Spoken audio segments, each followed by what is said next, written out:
Doctor అనగానే మనకు గుర్తొచ్చేది ఇదే.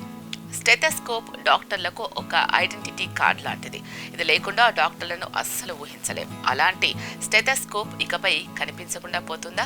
వైద్య వృత్తికి చిహ్నంగా భావించే స్టెథోస్కోప్ భవిష్యత్తు ఏంటి అనే దానిపై నేడు వైద్య వర్గాల్లో చాలా చర్చ జరుగుతోంది. దాదాపు 2 శతాబ్దాల చరిత్ర గల ఈ వైద్య పరికరం నేటి మార్పులకు తట్టుకొని నిలబడుతుందా, లేదా కొత్త టెక్నాలజీకి దారి వదిలేసి బాధ్యతల నుంచి తప్పుకుంటుందా? వైద్యులకు స్టెథోస్కోప్తో విడదీయరాని అనుబంధం ఉంటుంది. కొంతమంది వైద్యులు తమ పదవీ విరమణ సమయంలో స్టెథోస్కోప్ను గోడకు వేలాడదీస్తూ ఉంటారు. దీన్ని బట్టి ఈ వైద్య పరికరానికి ఎంత విలువ ఇస్తారో అర్థం చేసుకోవచ్చు. అసలు ఇంతకీ స్టెథోస్కోప్ కనుమరుగయ్యే దశకు ఎలా వచ్చింది? దీని కథ ఎప్పుడు, ఎలా మొదలైంది? నేడు ఈ వైద్య పరికరం ఎదుర్కొంటున్న సవాళ్లు ఏంటి?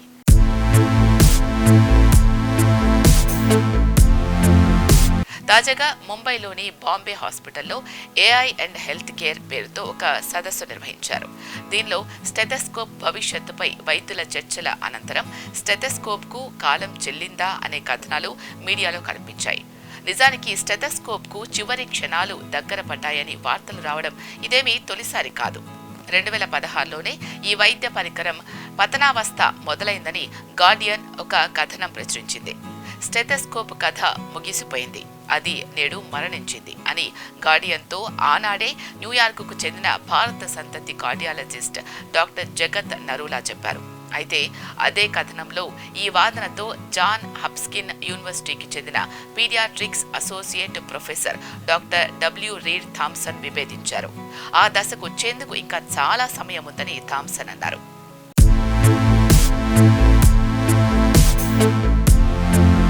స్టెథోస్కోపుల అవసరం ఏంటో తెలుసుకోవాలి అంటే అసలు ఇది ఎలా ఉనికిలోకి వచ్చిందో మొదట తెలుసుకోవాలి.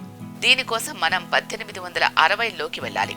ఆనాడు మహిళల హార్ట్ బీట్ను వినేందుకు వారి ఛాతిపై చెవి పెట్టి వినడమే అభ్యంతరకర పరిస్థితి నుంచి అటు రోగులు ఇటు వైద్యులు ఇద్దరినీ గట్టెక్కించడానికి ఫ్రెంచ్ డాక్టర్ రెనే లాయినెక్ ఒక పేపర్ ట్యూబ్తో తొలినాటి స్టెథోస్కోప్ తయారు చేశారు.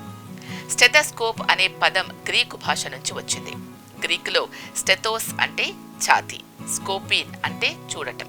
అయితే ఆధునిక స్టెథోస్కోప్కు ఆద్యుడిగా ఐరిష్ డాక్టర్ ఆర్థర్ లీరెడ్ పేరును చెబుతారు.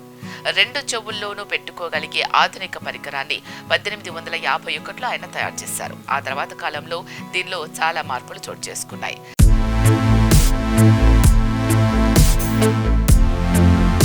హార్ట్ బీట్, ఊపిరితిత్తులు, కడుపులోని పేగుల శబ్దాలు వినేందుకు ఈ స్టెథోస్కోప్లను ఉపయోగిస్తూ ఉంటారు. స్టెథోస్కోప్ ప్రోబ్లతో పసిగట్టే ఈ శబ్దాలు ట్యూబ్ల గుండా ప్రయాణించి ఇయర్ పీస్లలోకి చేరుతాయి. శబ్ద తరంగాలను కాస్త తీవ్రత పెంచి వైద్యులకు వినిపించేలా ఈ స్టెథోస్కోప్ చేస్తుంది. దీనివల్ల రోగి శరీరంలోని శబ్దాలను వైద్యులు మెరుగ్గా వినగలుగుతారు. ఈ శబ్దాలను వినడం ద్వారా గుండె, ఊపిరితిత్తులు ఎలా పనిచేస్తున్నాయో వైద్యులు గుర్తించగలుగుతారు.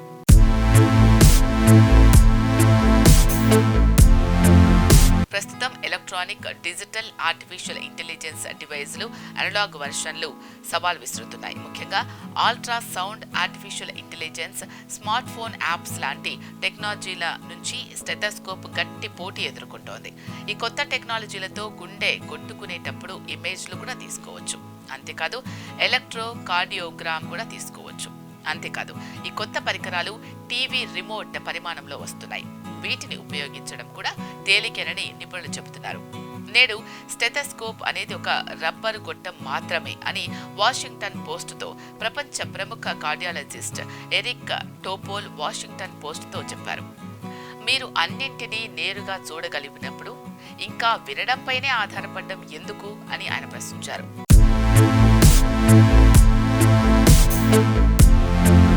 అయితే స్టెథోస్కోప్ కథ ముగిసింది అనే వాదనతో కొందరు నిపుణులు విభేదిస్తున్నారు. ఇది అనలాగ్ రూపంలో చనిపోవచ్చు, కానీ డిజిటల్ రూపంలో మన ముందుకొస్తుంది అని రెస్పిరాలజిస్ట్ డాక్టర్ లాన్స్లాట్ పిటో చెప్పారు.